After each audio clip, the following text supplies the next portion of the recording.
Hello viewers, আশা করি আপনারা সবাই ভালো আছেন। আজকে আবারও আসলাম একটা নতুন ভিডিও নিয়ে। আজকের ব্লগ ভিডিওটাতে আমি দেখাবো যে আমাদের গ্রামের যেগুলো ঐতিহ্যবাহী জিনিস বলতে গেলে চারিদিকে চারিদিকে আবাদি হয় আমাদের এদিকে, বিশেষ করে মানে আমাদের এই পাশে দেখার মতো জিনিস আমি মনে করি যে যেগুলো ক্ষেত আছে, ক্ষেতগুলোই মনে করেন যে বিশেষ করে দেখার মতো জিনিস। আর এই রাস্তাটা দেখতে অনেক সুন্দর, তাই রাস্তাটাতে আর কি আজকের ব্লগ ভিডিওটা হচ্ছে। দেখেন রাস্তাটা মানে অনেক একটা বিশেষ সুন্দর, তাই রাস্তাতেই ভিডিওটা করতেছি। আপনারা যে যেখান থেকে আমাদের ভিডিওটা দেখতেছেন অবশ্যই আমাদের পেজটি ফলো করে দিবেন এবং আমাদের পেজটির ভিডিওগুলো বেশি বেশি করে শেয়ার করে দেবেন।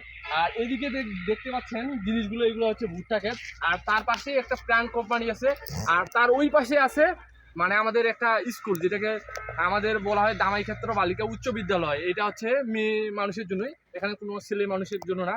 সো রাস্তাটার প্রকৃতির মানে একটা আবহাওয়া আছে রাস্তাটার সাথে, এবং যেটা হচ্ছে মন মতো একটা পরিবেশ, যেটাকে বলা হয়। রাস্তাটা অনেক সুন্দর দেখা যাচ্ছে, তাই রাস্তাটাই আজকে ভিডিওটা করতেছি।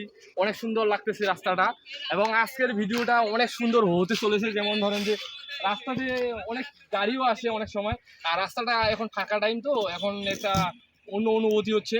এবং আমাদের এই পেজটিতে যারা ভিডিওগুলো দেখেন অবশ্যই বেশি বেশি করে সাপোর্ট করবেন এবং সাথে থাকবেন। সবাইকে ধন্যবাদ।